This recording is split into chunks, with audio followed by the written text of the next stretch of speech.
I learned early that fear has a sound. It isn't loud. It's quiet, steady, patient.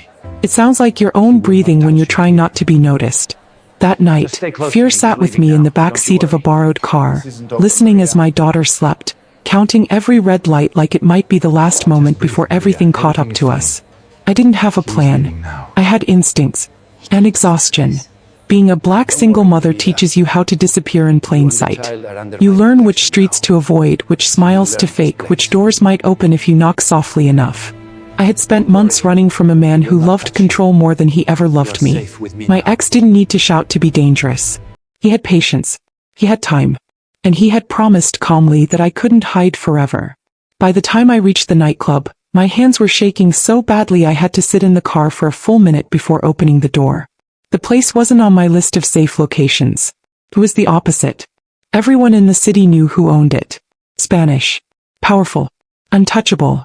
The kind of man people spoke about in lowered voices as if even the walls listened for his name. I went inside anyway. The music hit first, low and heavy, vibrating through my bones. Red and gold lights washed over faces that looked expensive and dangerous at the same time. I kept my head down, shoulders tight, every muscle prepared to bolt. I wasn't there to drink. I wasn't there to be seen. I just needed time. A few minutes where the world couldn't reach me. That's when I saw him. He wasn't loud. He didn't need to be. He sat in a shadowed booth, posture relaxed, eyes sharp, presence undeniable. Men leaned toward him when they spoke, never the other way around. He looked like someone who had never had to ask twice for anything in his life. And for one irrational second I thought, if anyone could make my ex hesitate, it would be him. The thought scared me.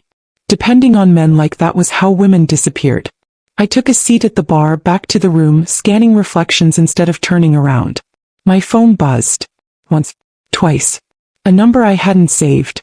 I didn't need to. My stomach dropped anyway. I felt him before I saw him. That familiar tightening in my chest, the way the air seemed to thin. Then a voice behind me said my name. I froze. If you've never been hunted by someone who knows you too well, you might think fear looks dramatic. Screaming, crying, running. But real fear is stillness. My body locked, calculating options that no longer existed. I couldn't run. I couldn't fight. I couldn't let him see how badly he'd won. That's when I made the choice that changed everything. I turned, walked past him without a word, and crossed the room straight toward the booth. Every step felt like jumping off a cliff and hoping the ground would move. The man in the shadows looked up just as I reached him. Dark eyes. Calm. Assessing. He understood before I spoke. Maybe men like him always do.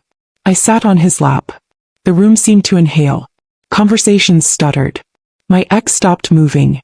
I could feel the tension ripple outward, like a dropped glass that hadn't shattered yet. My heart was racing so fast I thought he might feel it through my coat. I didn't touch him. I didn't cling. I simply existed there, claiming space I had no right to. The man beneath me didn't flinch. One arm rested casually along the back of the booth, not around me, not possessive, just present. His other hand stayed still, a deliberate choice. I realized then that he wasn't asking questions because he already had answers. He leaned in slightly, close enough that his voice was only for me. "I'll protect you," he whispered, accent soft but unyielding. It wasn't a promise spoken for effect. It was a statement of fact. My ex took a step forward and stopped when the man's gaze lifted. Nothing else happened. No threats. No raised voices. Just one look that said this conversation was over. My ex hesitated. That hesitation was everything. He backed away, humiliation written all over his face, and disappeared into the crowd. I didn't breathe until the door closed behind him. Only then did the weight of what I'd done crash down on me. I had traded one danger for another. I had placed myself and my child's future into the hands of a man whose power came from a world I had spent my life avoiding. I should have felt shame. Instead, I felt something terrifying. Relief. If you've ever had to choose between bad and worse, tell me this. Would you have done the same? I stayed where I was long after my ex vanished, as if moving might shatter whatever fragile shield had formed around me. The nightclub noise returned in pieces. Laughter, glasses clinking, bass thrumming. But inside the booth, everything felt muted, suspended. The man beneath me didn't rush me away or tighten his hold. He waited. That patience felt deliberate, like he was giving me back control I'd lost. You can get up, he said quietly, not unkind. Or you can stay. Your choice. Choice. The word hit harder than any threat ever had. I stood, smoothing my coat with hands that still trembled, and slid into the seat beside him. Up close, he smelled faintly of cedar and something sharper, metallic, like rain on stone. He studied me without staring, eyes flicking briefly to the door, then back to my face as if measuring danger by the second. You followed you here? He asked. I nodded. Speaking felt risky, like if I used my voice too much, the fear would come rushing back. He doesn't like losing, I said. Especially not control. A corner of his mouth tightened. Men like that confuse control with strength. I almost laughed at the understatement. Almost. A waiter appeared, nervous, asking if everything was all right. The man inclined his head once. The waiter vanished. That was when I realized how much the room bent around him. Not with force. With agreement. Power didn't need to announce itself here. It simply existed. You have a child, he said, not a question. My stomach clenched. How do you? You look like a mother, he replied. You sit like someone who's guarding more than herself. No one had ever seen me so clearly without trying to take something in return. It unsettled me more than his reputation ever could have. I can't stay long, I said. I just needed him to back off. For tonight. His gaze sharpened. Or forever?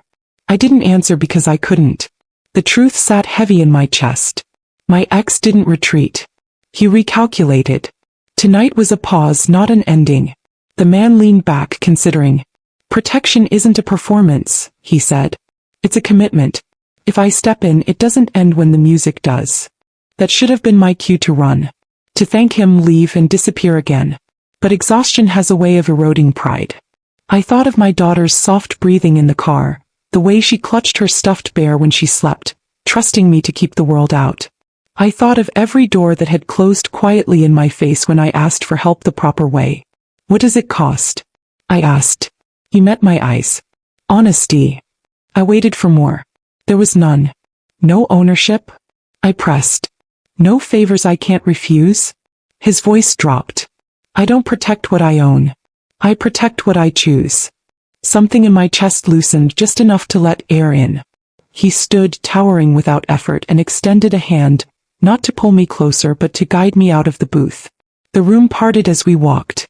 I felt eyes follow us, curiosity tinged with caution.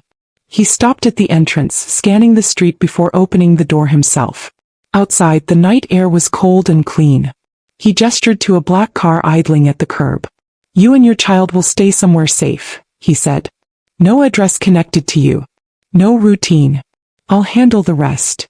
I didn't agree yet, I said, though my feet had already moved toward the car. He inclined his head. You don't have to now. But he'll try again. Men like him always do. The driver opened the door. I hesitated, heart pounding, then stepped inside. The leather was warm, the silence protective. When the door closed, the city felt distant, as if I'd crossed an invisible line. As we drove, he spoke calmly, outlining boundaries like terms of peace rather than demands. I could leave any time. I could say no. My child would be off limits to his world entirely. Schools vetted. Names changed if needed. It sounded unreal, too clean to be true, yet every detail carried the weight of experience. Why help me? Finally asked. You don't know me. He looked out the window, lights sliding across his face. I know fear, he said.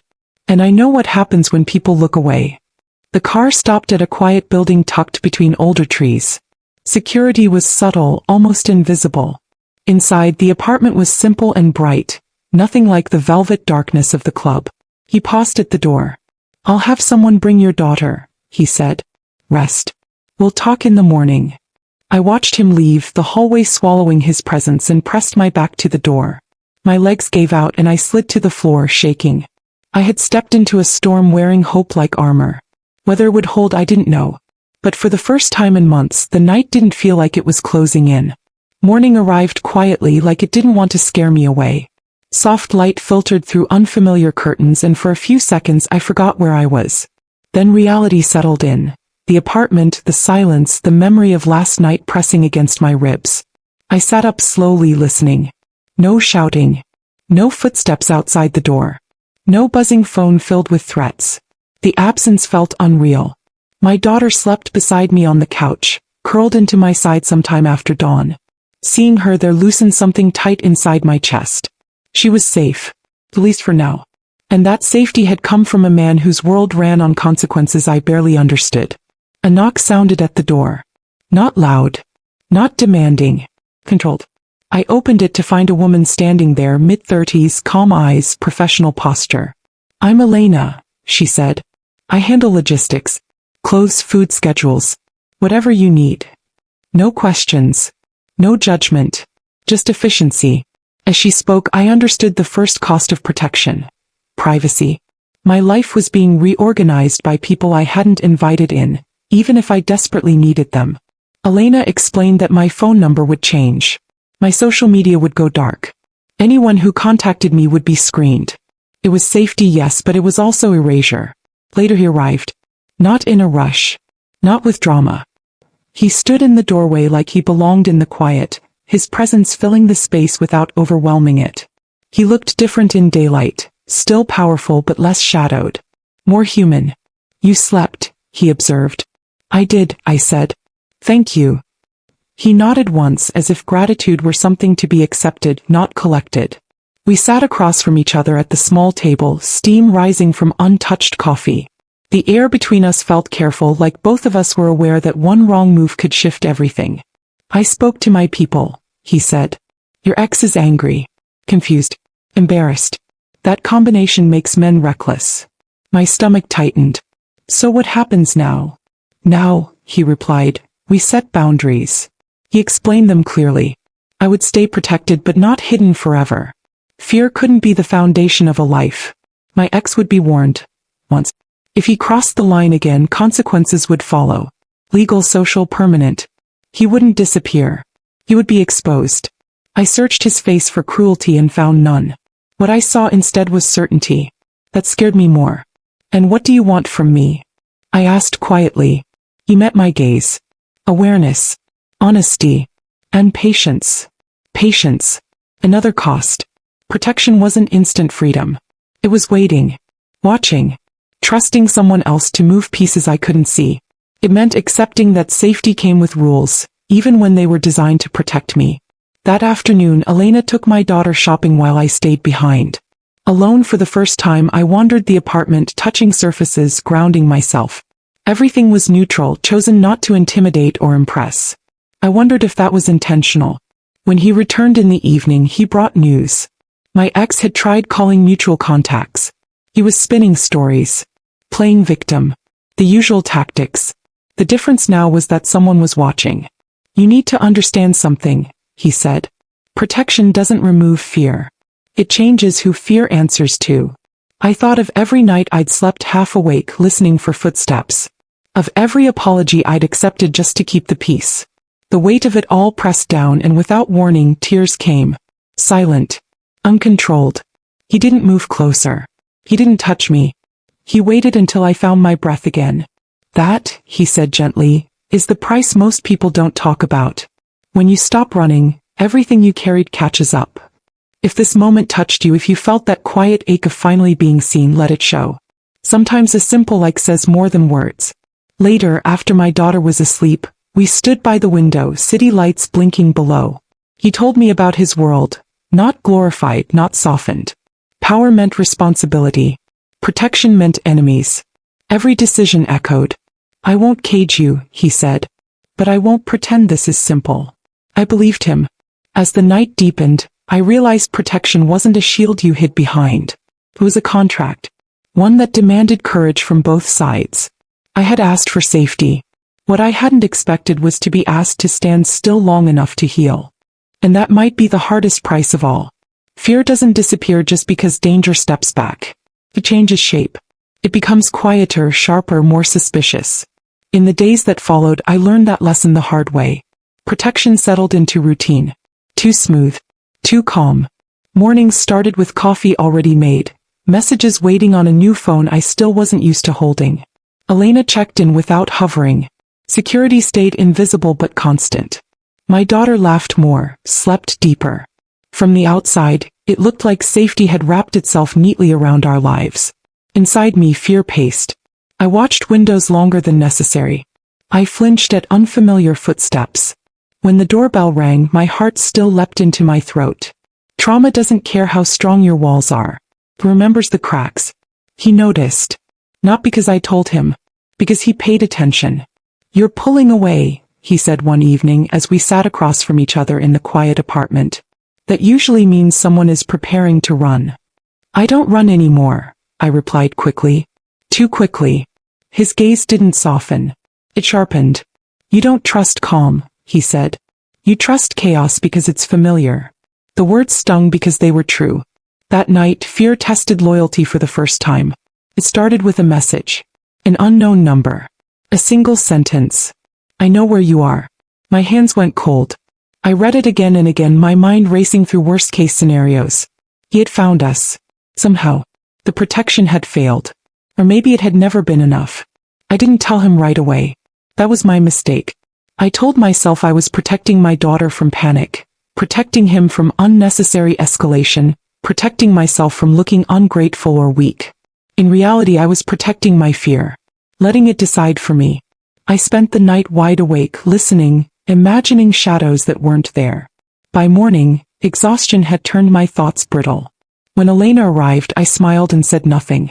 When my daughter asked if we were okay, I said yes too quickly. Fear thrives in silence. He found out anyway. Not through me but through his people. Systems flagged the number within minutes of the message being sent. By the time he walked through the door, his jaw was tight in a way I hadn't seen before. "You didn't tell me," he said. It wasn't anger. It was disappointment. "I didn't want to make things worse," I replied, defensive now, fear baring its teeth. "I didn't want you to decide for you," he finished. "Or act." I looked away. Both. He exhaled slowly, grounding himself. "Protection only works if I know where the cracks are," he said. "Silence creates them." The room felt smaller. Not because of him, but because of the truth settling between us. I had asked for safety, then withheld the very thing that made it possible. "What happens now?" I asked. "Now," he said, "we test loyalty." The message wasn't from my ex directly. That would have been too obvious. It came from someone adjacent. A pressure tactic. A reminder. Fear's way of saying I'm still here. He didn't retaliate immediately. Instead, he pulled me into the process. Showed me the steps. The patience. The restraint. He explained how power could be wasted on impulse or sharpened through precision. "You don't need to like this world," he said. "But if you're under my protection, you need to understand it."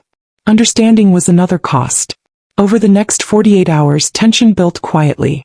Surveillance increased. Routines adjusted. Nothing dramatic happened, and that was the point. Fear wanted reaction. He refused to give it. Then my ex made his move. He showed up where he shouldn't have been. Not near me. Near my past. At my old workplace. Asking questions. Smiling politely. Letting people know I wasn't as unreachable as I thought. When I heard, guilt slammed into me. This was my fault. If I hadn't hidden the message, if I hadn't hesitated. "You didn't cause this," he said firmly when I told him. "You revealed it." The difference mattered. That evening we argued for the first time. I wanted to leave. To take my daughter and disappear again before things escalated. Running felt safer than waiting. He wanted me to stay. To trust the structure he had built around us. "You can't protect me from everything," I snapped. "Eventually someone gets hurt." "Yes," he replied calmly. "If you keep running." The words cut deep because they echoed my own thoughts. Loyalty, I realized, wasn't about obedience.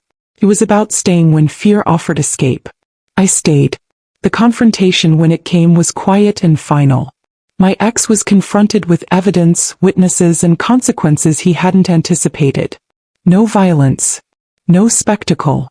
Just the removal of options. Fear redirected. Afterward, I sat alone, shaking, the aftermath heavier than the threat itself. He joined me, not touching, not crowding. "You did well," he said. "I was terrified," I admitted. "So was I," he said simply. That was when I understood loyalty went both ways. He wasn't fearless. He was committed. Fear had tested us. We hadn't broken. Power doesn't always arrive with noise. Sometimes it enters quietly, waits, and then speaks once, enough to end a conversation forever. I learned that the night fear stopped pretending it could win. It began with a calm that felt earned. The kind that comes after a storm has exhausted itself, when the air smells clean and the ground is finally still. For 2 days nothing happened. No messages. No sightings. No rumors drifting back through old channels. I tried not to hope. Hope had betrayed me before. Still, my shoulders dropped a fraction and my breath came easier. He didn't relax. Power, I realized, never does. That evening he asked me to sit with him at the table. Not to warn me. Not to protect me from the truth. To include me. The difference mattered. He's cornered, he said.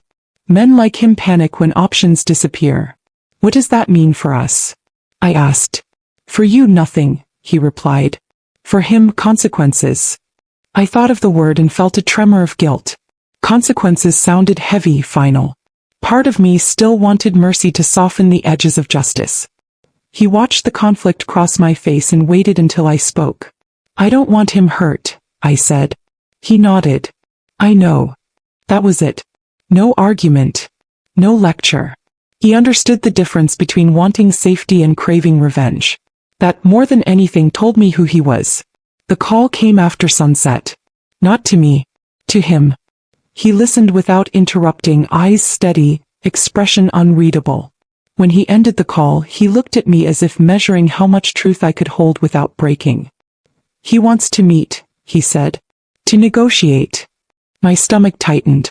Here. No, he replied. Neutral ground. Fear stirred, instinctive and sharp. You said he was cornered. I did, he said. Cornered men beg. Or they bluff. And which is he? A faint smile touched his mouth, brief and humorless. We'll find out. I didn't go with him. That was part of the boundary he kept firm. Protection didn't mean exposure. I stayed behind, my daughter asleep, the apartment too quiet to be comforting. Time stretched, elastic and cruel. I counted breaths. I counted heartbeats. I reminded myself that this wasn't my fight anymore. Still, it felt like it was. When he returned, it was late. His jacket was gone. His sleeves rolled up. He looked unchanged, and yet something in the room shifted when he stepped inside, as if the air recognized finality. It's done, he said. I stood slowly. What does that mean? It means he won't contact you again, he replied. Not directly. Not indirectly. He's been warned with clarity. The way he said it told me there was no appeal. I searched his face for traces of violence and found none. No blood. No fury. Just resolve. The kind that closes doors rather than slams them. He tried to lie, he continued. Tried to frame you as unstable. Dangerous. He thought if he made me doubt you, I'd loosen protection. My throat tightened. Did you? He shook his head once. Power listens. It doesn't assume. Relief hit me so hard I had to sit down. The idea that my voice mattered in a room where men like my ex usually rewrote reality felt unreal. I pressed my palms to the table, grounding myself. What did it cost? I asked. Nothing you owe, he said. I understood then that power, when used right, absorbs cost instead of exporting it. It doesn't ask the vulnerable to pay for peace. It creates it. Later, after the adrenaline faded, I felt something unexpected rise in its place. Bigger. Clean and sharp. Not the frantic anger of fear, but the kind that comes when you realize how much you've lost. I trusted him, I said quietly. I made excuses. I stayed longer than I should have. He didn't interrupt. Didn't reassure. He let me speak until the truth finished forming. Power thrives on silence, he said when I was done. So does abuse. Tonight both were answered. That was when it happened. The release. I cried without apologizing. Without minimizing. Without worrying about being strong. He didn't move closer. He didn't pull me in. He stayed exactly where he was, anchoring the room, letting me have my moment without turning it into something I owed him. If this moment landed in your chest, if you've ever waited for someone to choose restraint over rage, let it be known. Sometimes a quiet like is enough to say I felt that too. When the tears slowed, I looked at him and saw not a savior, but a man who understood limits. Power wasn't his identity. Responsibility was. What happens next? I asked. Next, he said, we rebuild. Not escape. Not hide. Rebuild. In the days that followed, proof arrived in small, undeniable ways. Legal notices. Formal warnings. Social consequences that rippled outward, isolating my ex from the influence he relied on. No spectacle. No rumors to chase. Just doors closing one by one. Fear stopped knocking. The quiet that replaced it felt strange. Empty at first. Then spacious. I began imagining a future not shaped by reaction.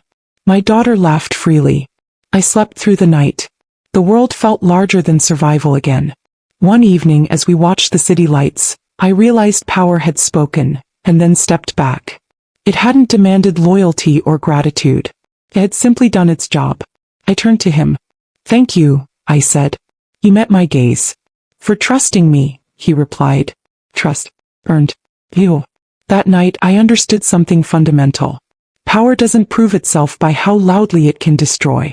It proves itself by knowing when destruction isn't necessary. Choosing safety over fear sounds simple until you realize fear has been your compass for so long that quiet feels like getting lost. After the night power finally spoke, the days that followed asked something different of me. Not courage in the face of danger, but courage in the absence of it. The first morning without fear knocking, I woke before sunrise. Habit. I lay still, listening for sounds that no longer came. No distant footsteps. No phone vibrating with unknown numbers. No tightness in my chest urging me to prepare for impact. The silence felt wide, unfamiliar. I almost missed the urgency. Almost. My daughter slept on, peaceful in a way I hadn't seen in years. I watched her chest rise and fall, steady and sure, and realized how much of my strength had been borrowed from panic. I had survived by anticipating harm. Now survival required something harder. Trust.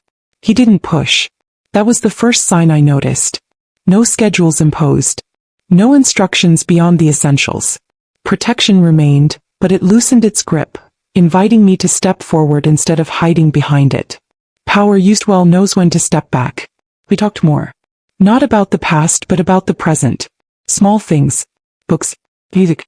The way the city changed moods depending on the hour. He listened without steering the conversation, without shaping it into something useful. It felt strange to be heard without being managed. One afternoon he asked a simple question. What do you want your days to look like? I didn't answer right away. Wanting had always felt dangerous. Wanting meant hoping. Hoping meant risking disappointment. So I tried. I want my daughter to walk to school without looking over her shoulder, I said. I want to sit in a cafe and actually taste my coffee. I want nights that don't feel like countdowns. He nodded. Then we build toward that. Build. Not protect forever. Not isolate. Build. Safety, I learned, isn't a cage. It's a foundation. There were moments when fear flared, sharp and uninvited. A stranger who lingered too long. A sudden noise at night. Each time my body reacted before my mind could intervene. But instead of running, I paused. Checked the facts. The world didn't collapse. The moment passed. Fear lost a little more ground. One evening we walked together through a quiet park near the apartment. No security in sight, though I knew they were there. The city hummed softly around us. For the first time I felt visible without being exposed. You don't owe me anything, he said, as if answering a thought I hadn't voiced. Protection isn't a debt. I stopped walking. Then what is it? A choice, he replied. Renewed every day. That was when I understood the difference between safety and fear. Fear traps you in reaction. Safety gives you options. I chose to reclaim small freedoms. Grocery shopping alone. A new haircut. Registering my daughter under her real name again. Each step felt rebellious, like daring the past to object. It didn't. The final test came quietly. A letter arrived. Visual. Dry. Informing me that my ex had accepted the terms laid out for him. No contact. No proximity. Permanent boundaries enforced. Reading it, I felt no triumph. Only release. I folded the letter and set it aside. The chapter was closed. That night, as my daughter slept, I stood by the window and watched the city lights blink like distant stars. He joined me, keeping space, respecting the silence. I'm staying, I said. He didn't smile. He didn't celebrate. He simply acknowledged the truth of it. Good. Staying wasn't surrender. It was commitment, to a life no longer governed by escape routes. To a future shaped by intention instead of fear. Weeks passed. Routine settled. Laughter came easier. The apartment began to feel like a home, not a shelter. And slowly, without ceremony, the weight I'd been carrying for years began to lift. One morning as I walked my daughter to school, she reached for my hand and squeezed it. "We're safe," she said, not asking. "Yes," I replied. "We are." Safety, I realized, isn't loud. It doesn't announce itself. It shows up in ordinary moments, in the absence of dread, in the space to imagine tomorrow without flinching. Later, as the day ended, he and I sat together, not talking, sharing the quiet like it was something precious. There was no rush to define us. No need to prove anything. What we had built stood on its own. Choosing safety over fear didn't erase my past. It reframed it. Turned survival into strength, caution into wisdom. I didn't forget what I'd been through. I simply refused to let it decide who I would become. If you're someone who believes love should feel like safety, not fear, if you choose calm over chaos, dignity over control, then you already belong here. Stay with us.